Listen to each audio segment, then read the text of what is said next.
Chères étudiantes, chers étudiants, je dirais maintenant chers lycéens et chères lycéennes, puisque vous êtes nombreux à nous avoir rejoints, en particulier lycéennes et lycéens de la classe de première, chers collègues, chers amoureux de l'histoire, deuxième partie de ce cours sur l'enseignement et la culture, qui va être consacré aux loisirs et aux cultures. Je voudrais vous montrer la dualité en fait de ces loisirs et culture, puisque en fait, un petit peu comme pour l'enseignement, eh bien, vous avez la culture et les loisirs des élites et la culture et les loisirs des couches populaires. Deux sous-parties, donc je vous montre le plan de cette deuxième partie, mais là je vais inverser les choses. Pour une raison que je vais vous expliquer dans un instant, je vais commencer par la culture et les loisirs des élites, avant de vous parler de celle des couches populaires. Il y aura, vous l'avez vu, trois sous-parties dans cette deuxième partie, puisque en fait, il va y avoir une forme d'imprégnation de la culture et des loisirs de l'élite vers le peuple, et inversement, le phénomène va jouer dans les deux sens. On va, je devrais mettre ici des guillemets, on va également se diriger vers un début, j'utilise des précautions, de culture de masse à l'extrême fin du 19e siècle. Alors je commence par cette première sous-partie pour vous évoquer la culture et les loisirs des élites. Comme le souligne un certain nombre de critères, je pense par exemple à l'ampleur de la correspondance de ces élites, celles-ci consacrent une grande partie de leur temps à des travaux d'écriture. Elles lisent aussi énormément. Les plus riches vont disposer par exemple de grandes bibliothèques particulières. Vous avez parfois dans certains châteaux ou hôtels particuliers une pièce entière qui est réservée à la bibliothèque. Mais outre le livre, la presse joue un grand rôle et est lue avec passion. En plus de ce que l'on appelle les journaux d'opinion, c'est-à-dire les journaux politiques, qui profitent à quelques exceptions près d'un certain assouplissement de la censure dans les pays de l'Europe occidentale, eh bien, les lecteurs vont disposer au cours du XIXe siècle d'une gamme de plus en plus large de titres spécialisés. Des écrits des périodiques religieux, des périodiques économiques. On pensera par exemple en Angleterre à The Economist, qui date de 1843, des périodiques féminins, mais également des titres enfantins, le jeune, l'enfant étant de plus en plus valorisé, en particulier dans les milieux élitaires, au cours du 19e siècle. On n'en est pas encore à l'enfant roi, mais comme dans le cours de démographie, je vous l'ai montré, la taille des familles tend à se réduire, eh bien l'enfant, et en particulier le garçon, est mis un petit peu sur un piédestal, et il va bénéficier de toute cette presse enfantine qui se développe. Il existe par ailleurs une sociabilité des goûts artistiques et des loisirs communs à tout l'Occident pour ces élites. Les élites, par exemple, vont se rendre régulièrement dans les théâtres et les opéras où elles disposent de loges réservées ainsi que dans les musées. Le XIXe siècle est le moment de l'expansion d'un musée, comme le musée du Louvre, ou bien encore comme le British Museum à Londres.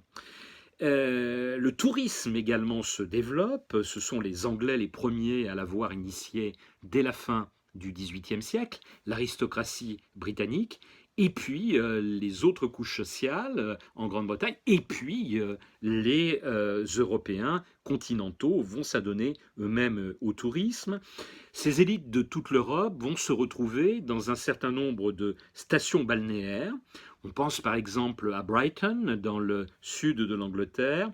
On pense à Cannes, lancé par Lord Brougham en France, ou encore à Biarritz, lancé par l'impératrice Eugénie sous le Second Empire.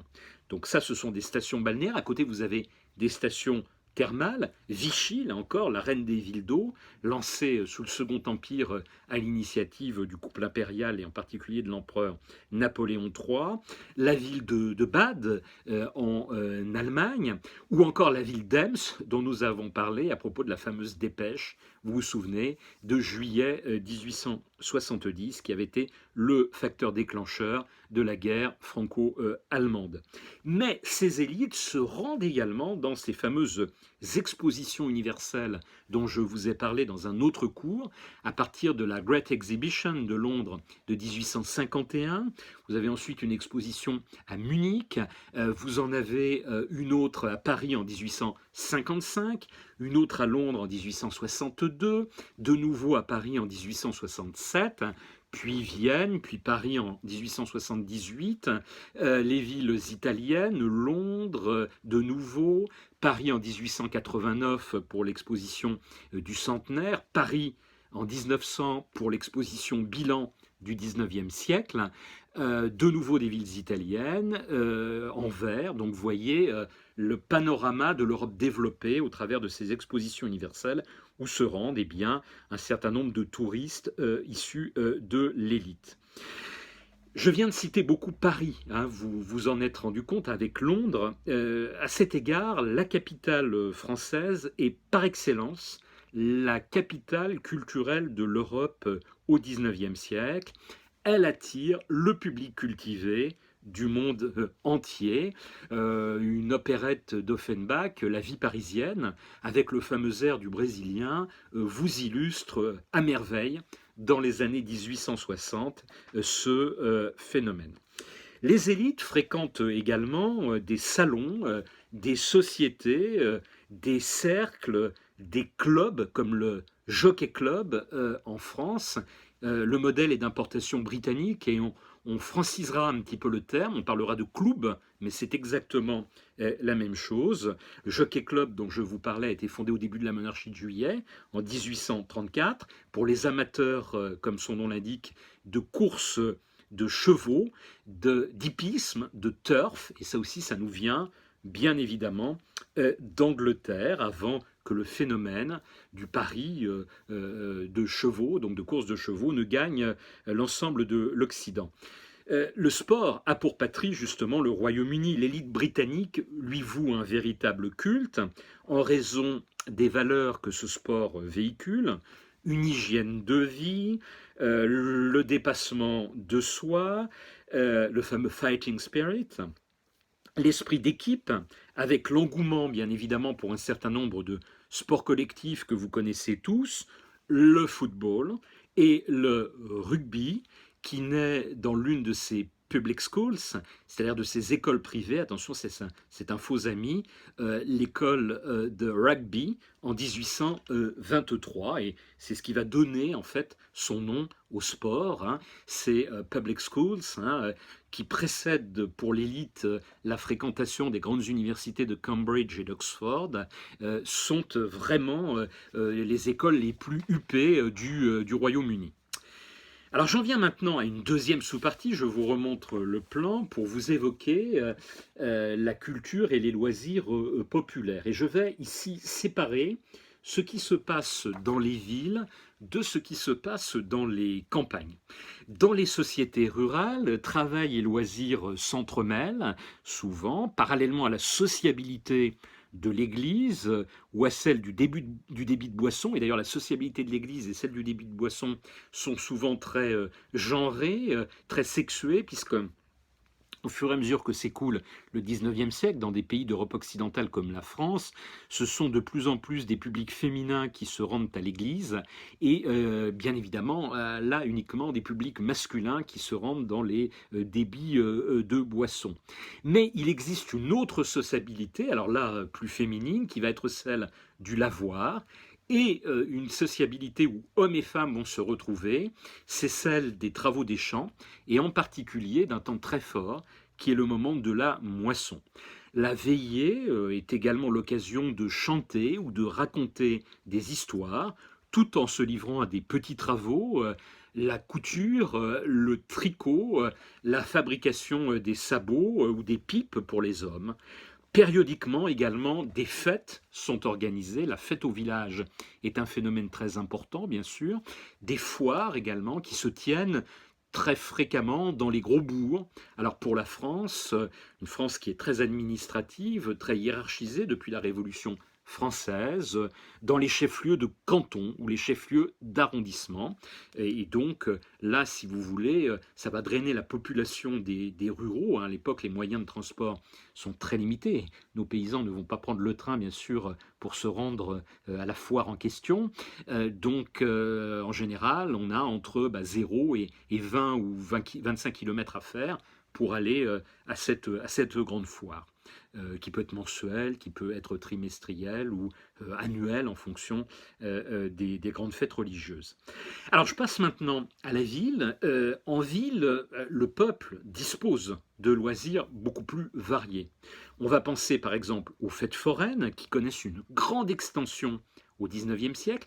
On va penser à ce phénomène du XIXe siècle qu'est le cirque, avec Barnum aux États-Unis, mais Barnum, à la fin du siècle, fera des spectacles à travers l'Europe, et vous avez des cirques plus spécifiquement européens qui vont se développer, avec le phénomène des cabarets chantants, avec également quelque chose qui vient de beaucoup plus loin dans l'histoire, de l'époque médiévale, et qui est arrivé jusqu'au XIXe siècle, les fameux carnavals, très répandus dans l'Europe médiane et dans l'Europe du Nord-Ouest. La Belgique, par exemple, les Flandres sont friandes de carnaval, mais l'Allemagne rhénane également, une ville par exemple comme Cologne, est très réputée pour son carnaval. Et puis les théâtres, alors les théâtres qui, dans le premier 19e siècle comme à la fin du 18e siècle, eh bien, mêlent public populaire et public bourgeois, aristocratique, élitaire. Dans ce que l'on appelle à l'époque le poulailler, le paradis des théâtres, vont se presser les masses populaires qui viennent applaudir les mélodrames, les comédies ou même des grandes œuvres du répertoire lyrique, y compris des opéras. Peut-être certains d'entre vous ont-ils vu le magnifique film de Miloš Forman, Amadeus, qui raconte la vie de Wolfgang Amadeus Mozart, et vous avez vu justement ces publics très mêlés qui, à la fin du XVIIIe siècle, mais encore très avant dans le XIXe siècle, eh bien, se mêlaient dans les théâtres, y compris les théâtres lyriques. Le phénomène tendra à disparaître au XIXe siècle, puisque les opéras tendront, avec le coût d'ailleurs des spectacles qui montera, à s'embourgeoiser, je dirais, et donc le public populaire aura tendance à fuir cet spectacle pour se rabattre eh bien, sur les cafés-concerts. On prend également l'habitude au XIXe siècle de se promener le dimanche dans les parcs et les jardins en ville, de canoter, on pensera à la Marne par exemple, les fameuses guinguettes de Nogent-sur-Marne, hein, pour ne donner qu'un exemple, le fameux moulin de la Galette, hein, qui a été peint par Claude Monet ou Jean Renoir, hein, enfin pas Jean Renoir, pardon, Auguste Renoir, hein, le père de Jean. Donc vous voyez, on a ici un phénomène très très intéressant de loisirs populaires.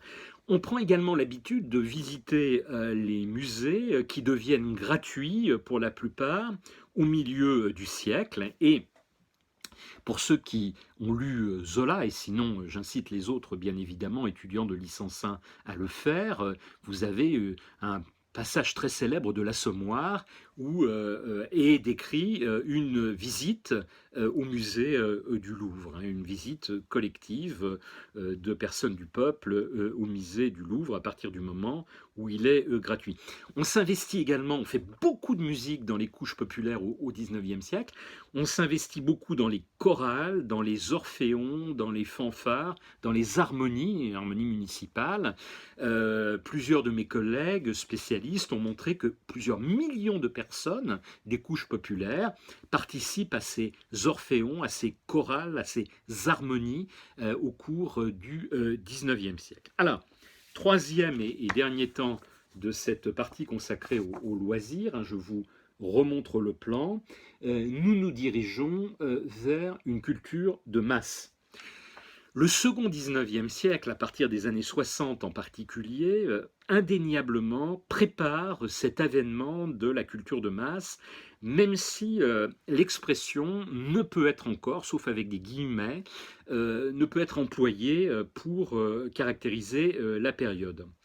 Une nouvelle culture populaire, forgée dans les villes, va se diffuser vers les campagnes, grâce en particulier au développement des transports, au développement également de l'alphabétisation, au moindre coût des journaux qui vont utiliser désormais des rotatives, et le tout va se diffuser, donc va infuser vers les campagnes, et les folklores vont tendre à disparaître. Alors on va chercher après à les sauvegarder, à les préserver, hein, mais dans un premier temps, il y a un recul des folklores devant cette culture qui vient de la ville.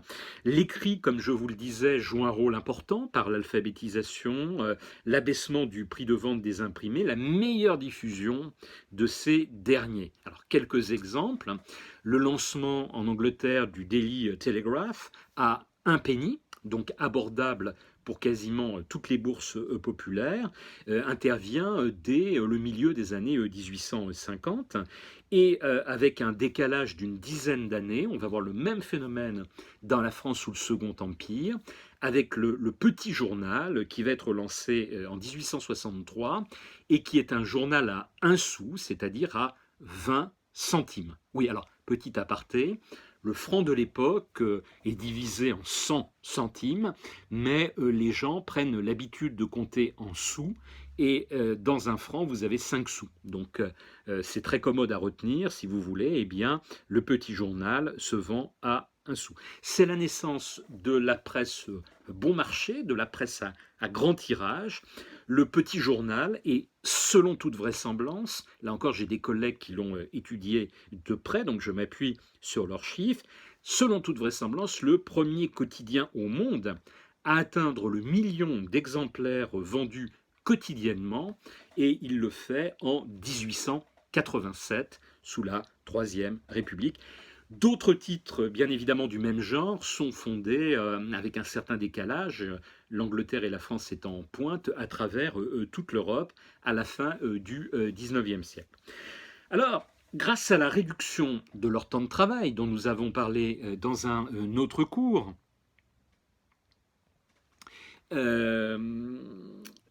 et à l'augmentation de leur niveau de vie, les couches populaires vont s'adonner davantage aux loisirs.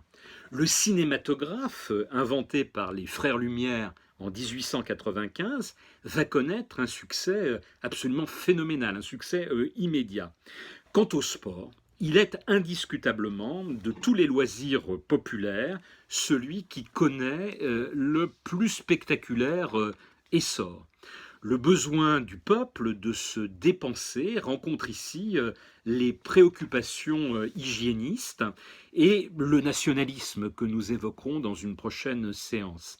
Il y a aussi la volonté des dirigeants politiques des différents pays, mais également des églises, mais également du patronat, de structurer les masses laborieuses en les détournant à bon compte de la violence, de la débauche, de l'alcoolisme, qui sont réputés des grands maux du XIXe siècle, et vont se développer et se diffuser, alors qu'ils viennent initialement de l'élite, on le disait tout à l'heure, des sports d'équipe qui vont développer ces vertus à la fois morales, mais également ces vertus de cohésion d'équipe, puis de cohésion sociale, comme le football et le rugby, qui vont quitter les public schools pour les quartiers populaires des grandes villes et le monde de l'entreprise.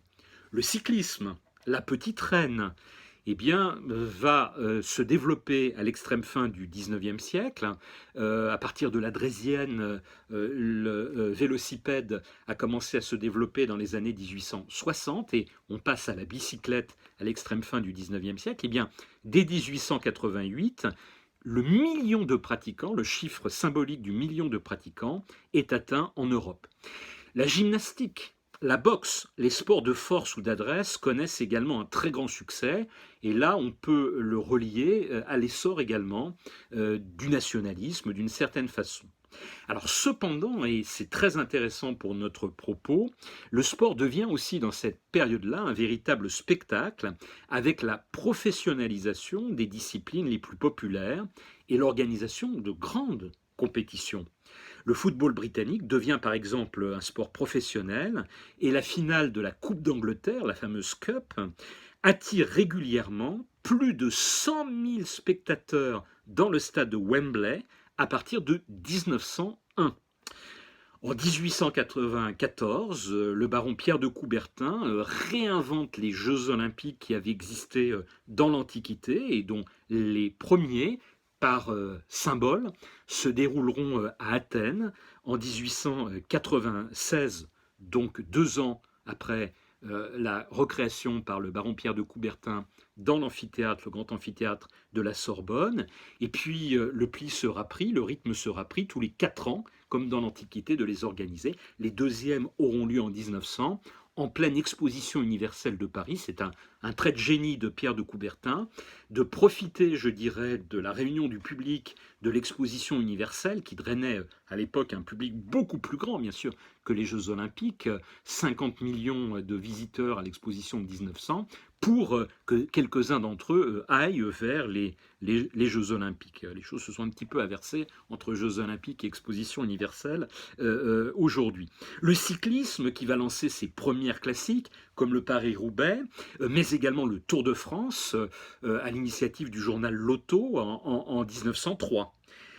Alors, voyant tout cela, les élites s'intéressent à ces sports. On le voit par exemple dans la très belle saga de Jean d'Ormesson, Au plaisir de Dieu, où l'on voit les châtelains suivre de très près le Tour de France. Mais par contre, ils ne pratiquent pas ces sports.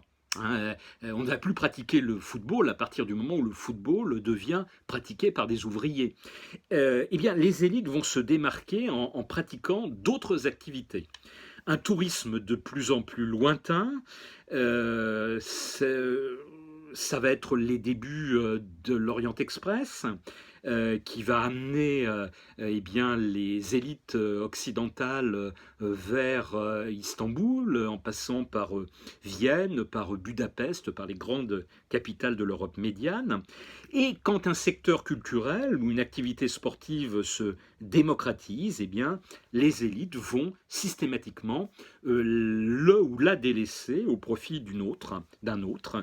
Désormais, elles vont plutôt accorder leur faveur à des sports coûteux où le peuple ne peut pas aller. Je pense à l'aviron. À l'aviron, vous avez en tête les grandes compétitions sur la Tamise entre les universités d'Oxford et de Cambridge.